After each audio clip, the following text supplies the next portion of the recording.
hai bên nhất trí sẽ ưu tiên cao hơn việc giải quyết hậu quả chiến tranh và cam kết tiếp tục hợp tác tích cực trong vấn đề này. Hoa Kỳ sẽ hợp tác với Việt Nam tẩy độc dioxin tại sân bay Biên Hòa sau khi hai nước kết thúc thành công dự án tẩy độc ở sân bay Đà Nẵng. Việt Nam đánh giá cao quyết định của Hoa Kỳ dỡ bỏ hoàn toàn lệnh cấm bán vũ khí sát thương đối với Việt Nam. Việc này cho thấy quan hệ hai nước đã được bình thường hóa hoàn toàn.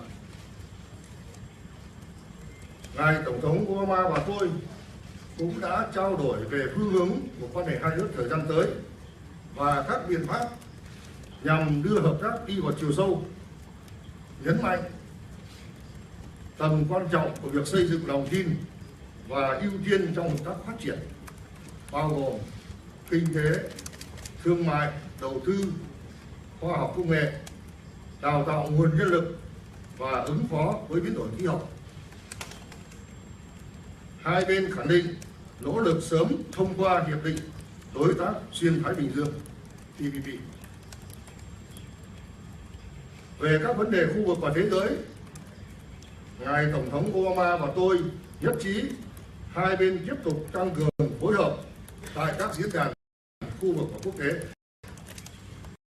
Phía Hoa Kỳ hỗ trợ Việt Nam tổ chức thành công hội nghị cấp cao APEC 2017, tham gia lực lượng gìn giữ hòa bình của Liên Hợp Quốc.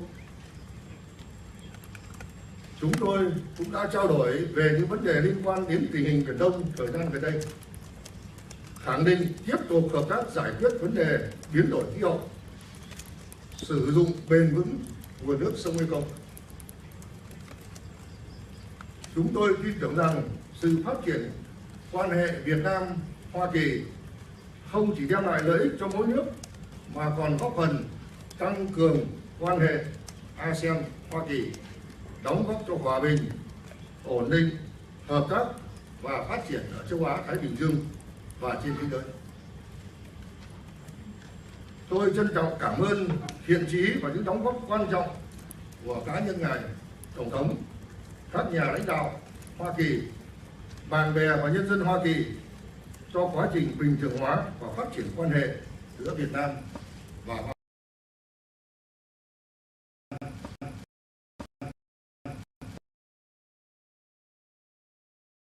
Với những kỷ niệm tốt đẹp về đất nước, con người, văn hóa và lòng mến khách của nhân dân Việt Nam. Xin cảm ơn các bạn phóng viên Hoa Kỳ, Việt Nam và các bạn phóng viên quốc tế có mặt tại đây hôm nay. Xin trân trọng cảm ơn.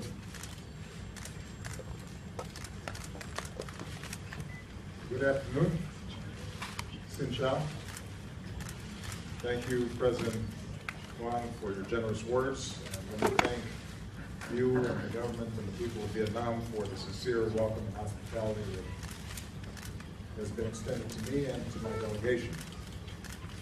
Over the past century, our two nations have known cooperation and conflict, painful separation, and a long reconciliation. Now, more than 2 decades of normalized ties between our governments allows us to reach a new moment. It's clear from this visit that both our peoples are eager for an even closer relationship, a deeper relationship. And I was moved to see so many people lining the streets as we were driving into town today. I bring greetings and friendship of the American people, including some outstanding members of Congress who are joining me on this visit, and so many Vietnamese Americans whose families bind us together and remind us of the values that we share. I've indicated before that one of my highest foreign policy priorities as president is to ensure that the United States continues to play a larger and long-term role in the Asia-Pacific, which is vital to our security and to our prosperity. We believe the people of this region should live in security, prosperity, and dignity. In pursuit of this vision, we're more deeply engaged across the Asia-Pacific than we have been in decades, and that includes our comprehensive partnership with Vietnam. If you consider where we have been and where we are now, the transformation in the relations between our two countries is remarkable. Over the past 2 decades, our trade has surged nearly 100-fold, supporting jobs and opportunities in both countries. Since I took office, we boosted U.S. exports to Vietnam by more than 150%. We're now the single largest market for Vietnam's exports. American companies are one of the top investors here. With our Fulbright programs, thousands of our students and scholars have studied together, and more than 13,000 young people across Vietnam are learning new skills as part of our Young Southeast Asian Leaders Initiative. Vietnam has become one of the top 10 countries with students in the United States. This year we've welcomed nearly 19,000, the most ever. And last year, Vietnam welcomed nearly 500,000 American tourists to this country, and I will assure you that more are on the way. Our two governments are also cooperating more closely than ever. As part of our engagement with ASEAN and the East Asia Summit, we're working together to advance regional security and stability. Vietnam has welcomed American Navy ships to your ports. Our militaries are conducting more exchanges and partnering on maritime security. Together, we're pursuing the Trans-Pacific Partnership, not only to support trade, but to draw our nations closer together and reinforce regional cooperation. We're doing more to meet global challenges, from preventing nuclear terrorism to promoting global health security so that outbreaks of disease don't become epidemics. And with this visit, the United States and Vietnam have agreed to a significant upgrade in our cooperation across the board. We're taking new steps to give our young people the education and skills that they need to succeed. And I'm very pleased that for the first time, the Peace Corps will come to Vietnam. Our Peace Corps volunteers will focus on teaching English, and the friendship that our people forge will bring us closer together for decades to come. American academic and technological leaders, including Intel, Oracle, Arizona State University, and others, will help Vietnamese universities boost training in science, technology, engineering, and math. Harvard Medical School, Johnson & Johnson, GE, and others will join with Vietnam universities to improve medical education. And now that the government of Vietnam has granted the necessary license, we can say that Fulbright University Vietnam, this country's first nonprofit independent university, can move forward and open its doors and welcome its first class this fall. We're increasing trade. With Vietnam's announcement on multiple entry visas, it will be easier for Americans to come here and do business and travel. President Quang and I just attended the signing ceremony that many of you saw, where American and Vietnamese companies are moving ahead with a new commercial deals worth more than $16 billion. Boeing will sell 100 aircraft to Vietjet. Pratt & Whitney will sell advanced engines. GE Wind will partner with the Vietnamese government to develop more wind power. Deals like these are a win for both of our countries, helping to fuel Vietnam's economic growth and supporting tens of thousands of American jobs. We agreed to work to ratify and implement the Trans-Pacific Partnership as soon as possible, because it will support vital economic reforms here, further integrate Vietnam into the global economy, and reduce tariffs on American exports to Vietnam. And we discussed the high standards that Vietnam has committed to meet under TPP on labor, the environment, and intellectual property. And I conveyed that the United States is prepared to offer technical assistance to Vietnam as it works to fully implement these standards so that TPP delivers the benefits that our peoples expect. With regard to security, the United States will continue to do our part to address the painful legacy of war. On behalf of the American people, including our veterans, I want to thank the government and the people of Vietnam for the many years of cooperation to account for Americans missing in action.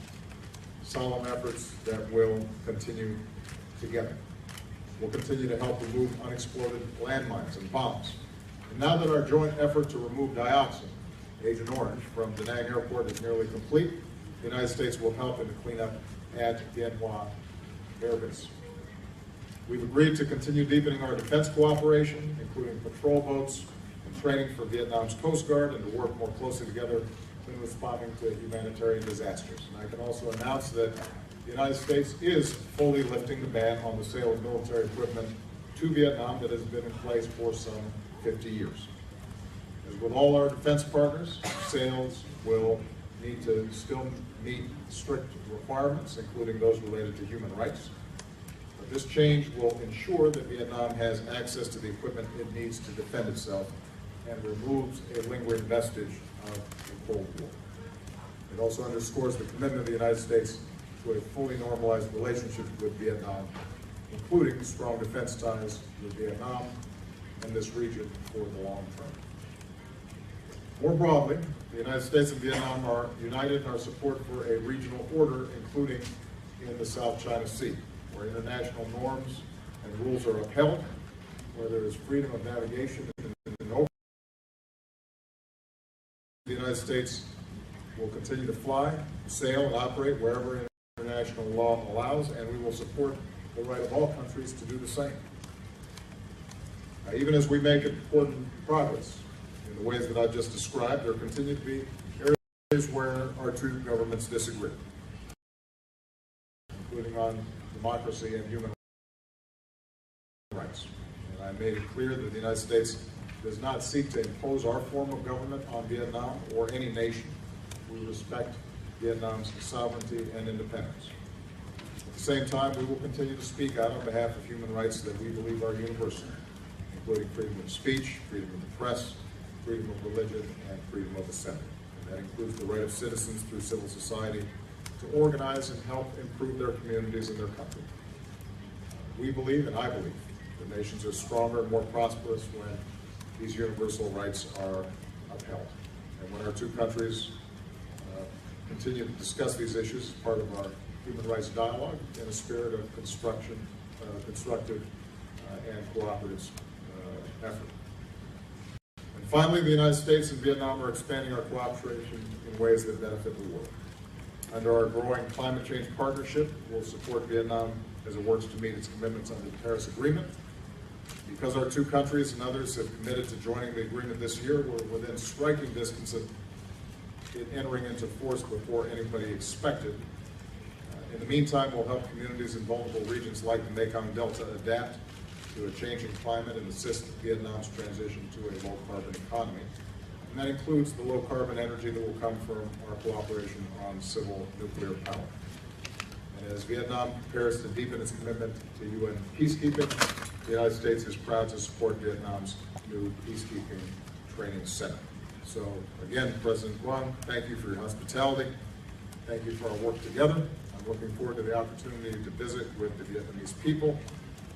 Maybe I will enjoy some café soda. I believe that the relationship between the Vietnamese people and the United States can be one of the most important in this critical part of the world. And I believe that the upgrade in our ties that we've achieved today will deliver greater security, prosperity, and dignity for both of our peoples for many decades to come. Xin cảm ơn. Xin trân trọng cảm ơn Chủ tịch nước Trần Đại Quang và Tổng thống Obama. Sau đây xin mời các quý vị phóng viên đặt câu hỏi. Tôi xin mời ông Đức Dũng từ Nông dân xã Việt Nam.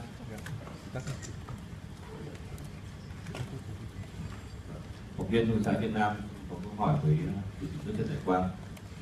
Thưa Chủ tịch, xin Chủ tịch cho biết đánh giá về những cái bước tiến nổi bật trong quan hệ Việt Nam Hoa Kỳ 20 năm qua.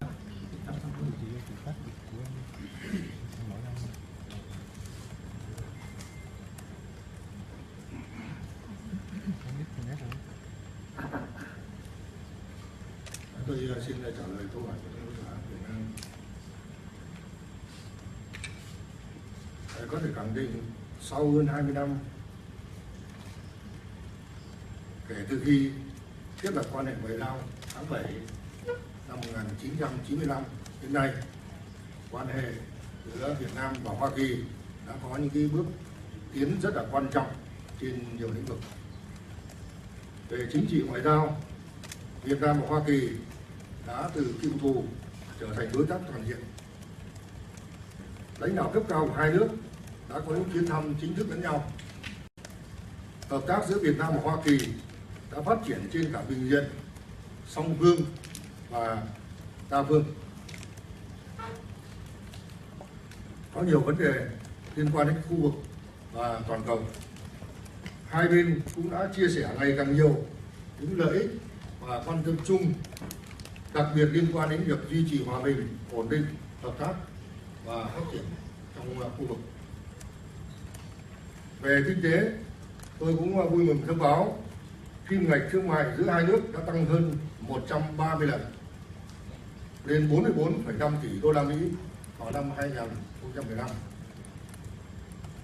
Hoa Kỳ hiện đang là nhà đầu tư lớn thứ 7 và tôi hy vọng Hoa Kỳ sẽ sớm là nhà đầu tư lớn nhất tại Việt Nam, như ngài đại sứ Hoa Kỳ tại Hà Nội đã từng tuyên bố. Quan hệ kinh tế song phương giữa hai nước còn nhiều tiềm năng phát triển, và đặc biệt là sau khi hiệp định kinh tế xuyên Thái Bình Dương đi vào thực thi. Về hợp tác giáo dục đào tạo cũng đã đạt được nhiều tiến bộ rất là quan trọng. Đại học Fulbright Việt Nam đã chính thức được cấp phép thành lập. Số lượng lưu học sinh của Việt Nam tại Hoa Kỳ đã tăng 56 lần, lên con số là 28.000 lưu học sinh, đứng đầu các nước ASEAN. Về quan hệ quốc phòng và an ninh cũng đang trên đà phát triển phù hợp với nhu cầu của cả hai nước. Hợp tác khắc phục hậu quả chiến tranh ngày càng thực chất hơn.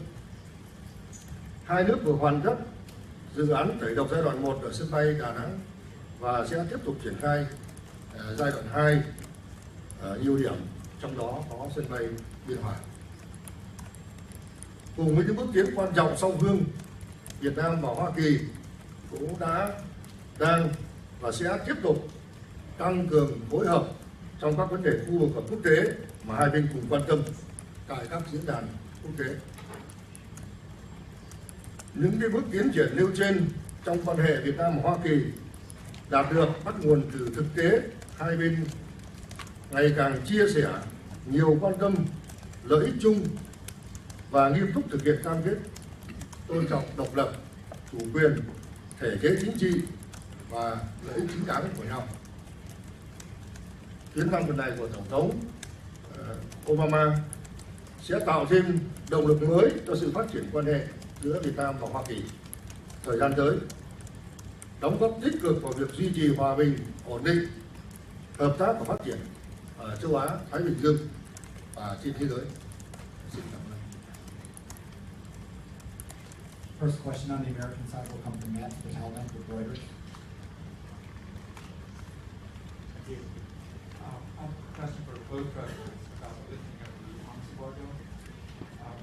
To what extent do you see the need to build up Vietnam's military deterrent against China's behavior in the South China Sea as part of this decision?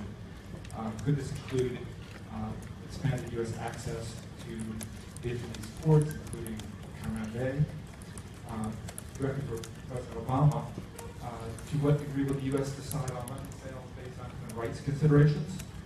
And for President Phong, how do you respond to the U.S. push for improved human rights situation in Vietnam? Well, Matt, the decision to lift the ban was not based on China or any other considerations. It was based on our desire to complete what has been a lengthy process of moving towards normalization with Vietnam. A process that began with some very courageous and difficult conversations decades ago, including led by our current Secretary of State, John Kerry, Senator Tom Carper, John McCain, and a whole bunch of other Vietnam veterans, as well as their counterparts in the Vietnamese government. And over time, what we've seen is a progressive deepening and broadening of the relationship. And what became apparent to me and my administration at this point is that given all the work we do together across the spectrum of economic, trade, security, humanitarian efforts, that it was appropriate for us not to have a blanket across the board ban. Now, every sale that we make to everybody is viewed as a particular transaction. We examine what's appropriate and what's not. There's some very close allies of ours where we may not make a particular sale until we have a better sense of how that piece of equipment may end up being used. So we're going to continue to engage in the case-by-case evaluations of these sales. But what we do not have is a ban that's based on an ideological division between our two countries, because we think that at this stage, both sides have established a level of trust and cooperation, including between our militaries, that is reflective of common interests and mutual respect. In fact, one of the things that's happened through this comprehensive partnership is a dialogue between the U.S. and Vietnamese military that we haven't seen in a very long time. And we already have U.S. vessels that have come through the port. We expect that there will be deepening cooperation between our militaries.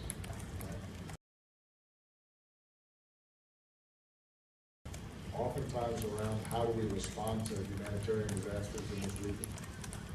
There may be occasions in which that means that additional U.S. vessels might visit, but I want to emphasize that we will do so only at the invitation and with the cooperation of the Vietnamese government, fully respecting their sovereignty and their sensitivities. Now, there is, I think, a genuine mutual concern with respect to maritime issues between the United States and Vietnam, and I've made no secret of that. Vietnam, along with ASEAN, met at my invitation in Sunnylands, California, and we put forward a very clear statement that it is important for us to maintain the freedom of navigation and the governance of international norms and rules and law that have helped to create prosperity and promoted commerce and peace and security in this region. And it's my belief that with respect to the South China Sea, although the United States doesn't support any particular claim, we are supportive of the notion that these issues should be resolved peacefully, diplomatically, in accordance with international rules and norms, and not based on who's the bigger party and can throw their weight around a little bit more. At the same time, as I indicated in my initial statement, the United States is going to continue to fly and set courses for our ships as international law allows. Our hope is that ultimately various claimants and various disputes can be resolved, and we'll do everything that we can to promote that. In the meantime, part of our cooperation with Vietnam is to improve their maritime security postures for a whole host of reasons. But I want to emphasize that my decision to lift the ban really was more reflective of the changing nature of the relationship. Last point with respect specifically to human rights, as I indicated in my opening statement, this is an area where we still have differences. There's been modest progress on some of the areas that we've identified as a concern. TPP actually is one of the things that's prompting a series of labor reforms here in Vietnam. They could end up being extraordinarily significant. But that is not directly tied to the decision around military sales.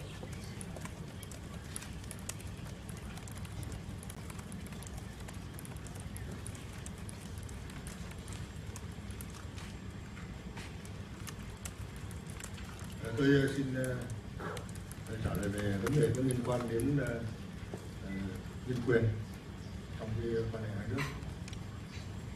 Thưa các bạn, cái quan điểm nhất quán của nhà nước Việt Nam là luôn luôn bảo vệ, tôn trọng quyền con người. Điều này đã được ghi rất rõ trong hiến pháp của nước Cộng hòa xã hội Việt Nam năm 2013.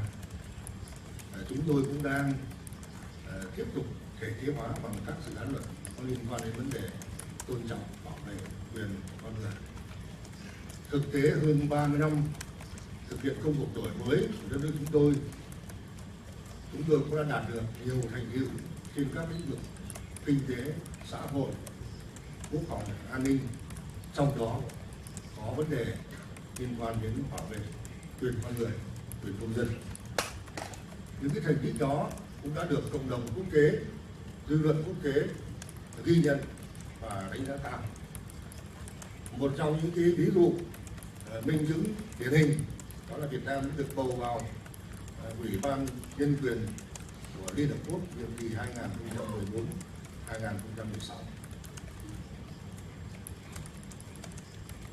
Cũng như này, Tổng thống Barack Obama cũng vừa phát biểu giữa hai nước Việt Nam và Hoa Kỳ cũng còn có những cái sự khác biệt trên một số vấn đề, điều đó cũng dễ hiểu. Trong đó có vấn đề nhân quyền. Chúng tôi nghĩ rằng trên cơ sở tôn trọng và với tinh thần hiểu biết lẫn nhau, hai nước cần tiếp tục mở rộng đối thoại. Trên cơ sở đó sẽ để làm giảm thiểu những cái khác biệt trên các lĩnh vực nói chung và trong đó có vấn đề nhân quyền. Xin cảm ơn. Xin mời các phóng viên Việt Nam tiếp tục đặt câu hỏi. Tôi xin mời ông Quang Anh từ đài truyền hình quốc gia. Allow me to introduce myself. I'm Quang Anh from Vietnam Television. I have one question for President Obama. You have visited over 50 countries during your term as U.S. President, and Vietnam is among the last few on the list. So, what does that say about the Vietnam-U.S. relation, and how important does the U.S. view on Vietnam and its foreign policy? Thank you. Well, I would have liked to have gotten here sooner. And maybe one of the ways of thinking about it is we have an expression in the United States, we save the best for last.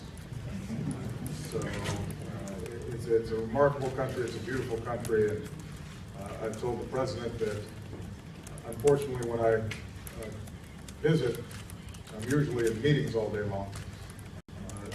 So hopefully when I'm no longer President, Vietnam is extremely important, not just to the region, but I think to the world. First of all, I think highlighting the changes that have taken place between our two countries, how just a generation ago we were adversaries and now we are friends, should give us hope, should be a reminder of the ability for us to transform relationships when we have a dialogue that's based on mutual interests and mutual respect and people-to-people exchanges. Second, Vietnam is a large, vital, growing country in a large, vital, and growing region of the world. I've said this before, the Asia-Pacific region is growing as fast as any place around the world. It is a young and dynamic region. It is full of entrepreneurial spirit, and you're seeing new companies and new jobs being created constantly. So the United States wants to be a part of that. And we historically have had good relations with many countries in this region. We want to make sure that as Vietnam grows and becomes more prosperous and achieves greater opportunity, that the young people of Vietnam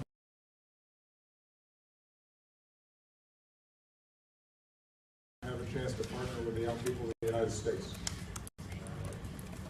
Trading, exchanging ideas, working on scientific projects, starting businesses together. Because I think that will be good for both countries.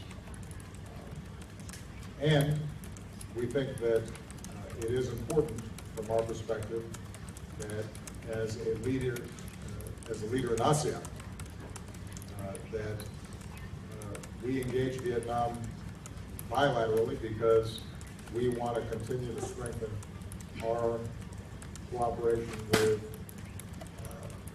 the multilateral organizations like the East Asia Summit and ASEAN, where we think we've seen some very real progress over the last several years on everything from commercial issues to disease control to humanitarian issues. One of the things that we increasingly discover is it's harder and harder to solve problems by ourselves. It's much easier for us to be able to tackle big problems like climate change or the outbreak of disease or responding to humanitarian disasters when we have an architecture of cooperation already established.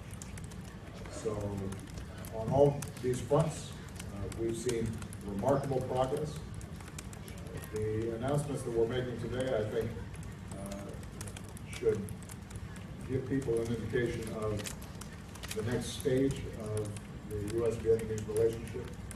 These are big deals, all the things that we mentioned here today. And it indicates a broader and deeper relationship that I'm confident will continue to grow in the future. Final question comes from Angela Greiling-Keene with Bloomberg.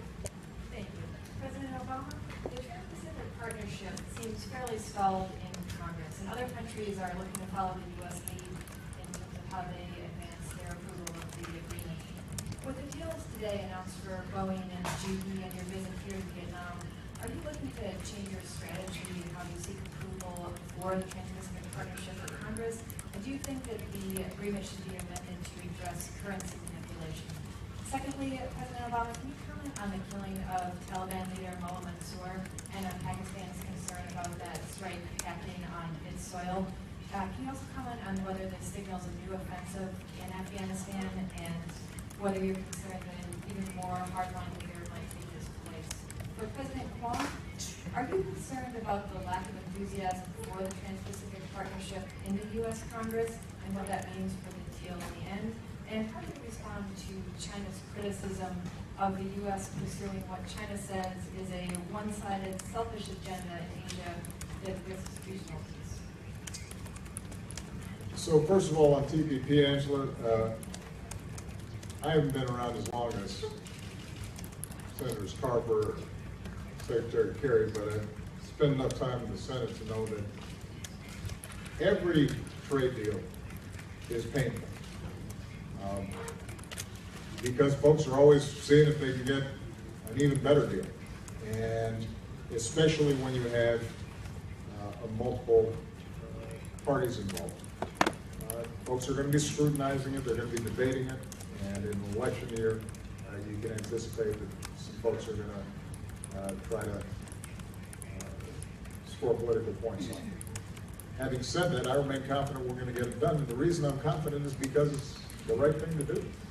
It's good for the country, it's good for America, it's good for the region, it's good for the world.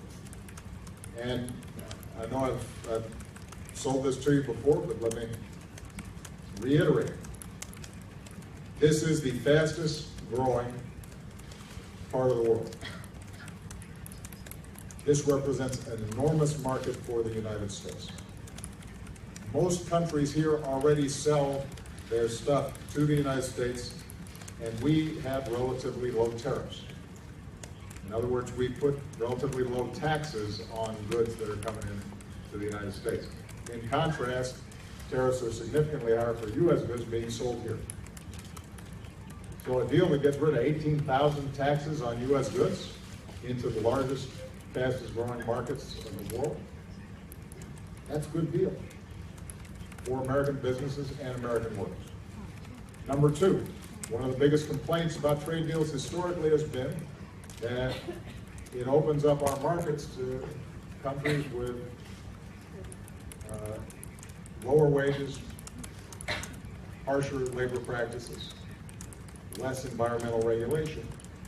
Well, if you're signing up for the Trans-Pacific Partnership, you are making commitments that are enforceable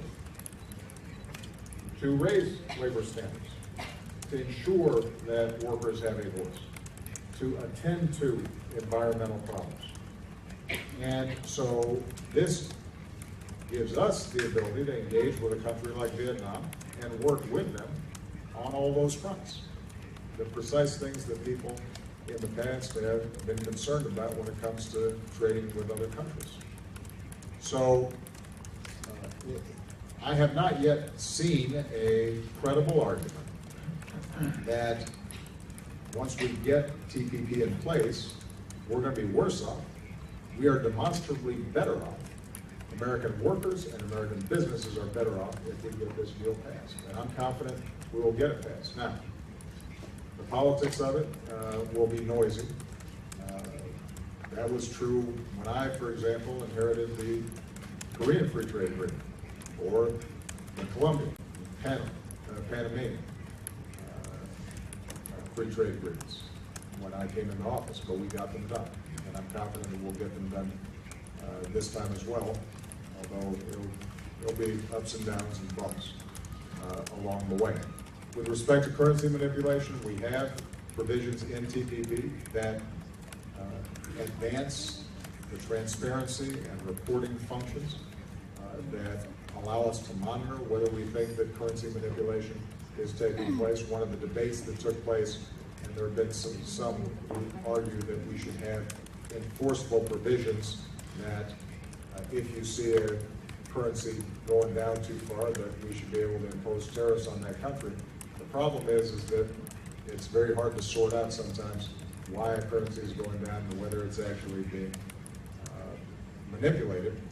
And frankly, for us to bind other countries to commitments about their monetary policy would mean we were also binding our Federal Reserve to the claims of other countries in terms of how it implements our monetary policy, and that's not something that we would do. We would not give up sovereignty with respect to our monetary policy in that way. But we have strengthened a number of the provisions that are already contained in TPP that will allow us to put on notice folks who we think are engaging in competitive devaluations. Finally, on the Taliban leader, Mr. Mansour, it has been confirmed that he is dead, and he is an individual who, as head of the Taliban, was specifically targeting U.S. personnel and troops inside of Afghanistan who are there as part of the mission that I've set to be able to maintain a counterterrorism platform and provide assistance and training to the Afghan military forces there. So this does not represent a shift in our approach. We are not re-entering the day-to-day combat operations that are currently being conducted by Afghan security forces. Our job is to help Afghanistan secure its own country, not to have our men and women in uniform engage in that fight for them. On the other hand, where we have a high-profile leader who has been consistently part of operations and plans to potentially harm U.S. personnel, and who has been resistant to the kinds of peace talks and reconciliation that ultimately could bring an end to decades of war in Afghanistan, then it is my responsibility as Commander-in-Chief not to stand by, but to make sure that we send a clear signal to the Taliban and others that we're going to protect our people. And that's exactly the message that has been sent.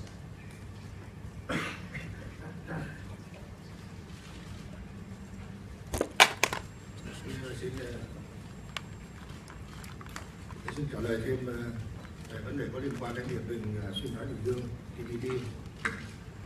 TPP theo chúng tôi là một liên kết kinh tế thương mại có ý nghĩa quan trọng, nó góp phần duy trì cái sự năng động và cái vai trò đầu tàu trong thúc đẩy tăng trưởng kinh tế của đất nước chúng tôi nói riêng và của khu vực châu Á Thái Bình Dương nói chung.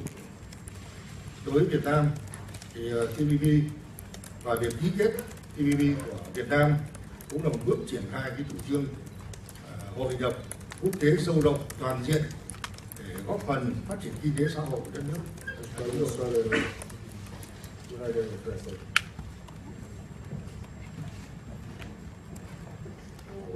For you? Okay. Because I'm sure that he was saying something very wise and important.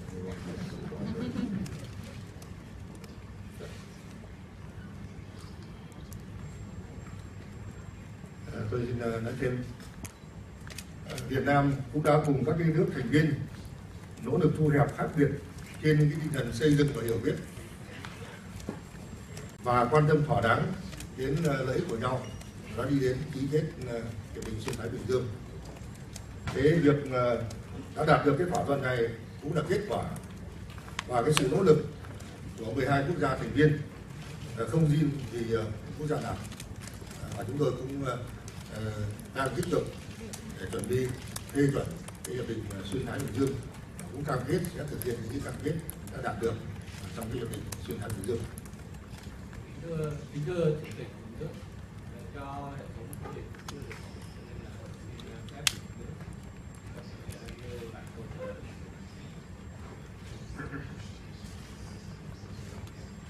xin lỗi, nêu lại câu trả lời của mình về vấn đề có liên quan đến hiệp định xuyên Thái Bình Dương. Theo chúng tôi, hiệp định xuyên Thái Bình Dương là một cái liên kết kinh tế thương mại có nghĩa rất là quan trọng, góp phần duy trì cái sự năng động, có vai trò đầu tàu trong thúc đẩy tăng trưởng kinh tế ở khu vực châu Á Thái Bình Dương. Đối với Việt Nam, TPP là một bước triển khai chủ trương hội nhập quốc tế sâu rộng và toàn diện, góp phần thúc đẩy phát triển kinh tế xã hội của đất nước chúng tôi. Việt Nam đã cùng các quốc gia thành viên nỗ lực thu hẹp cái sự khác biệt trên tinh thần xây dựng, hiểu biết và quan tâm thỏa đáng đến lợi ích của nhau. Việc đạt được cái thỏa thuận TPP cũng là kết quả nỗ lực của tất cả 12 nước thành viên TPP, không riêng của một quốc gia nào. Việt Nam chúng tôi cũng đang tích cực chuẩn bị để phê chuẩn cái hiệp định xuyên Thái Bình Dương, và chúng tôi cũng cam kết sẽ thực hiện những cái cam kết đã đạt được trong cái hiệp định xuyên Thái Bình Dương. Xin trân trọng cảm ơn Chủ tịch nước Trần Đại Quang và Tổng thống Obama. Thưa quý vị, cuộc họp báo của chúng ta kết thúc tại đây.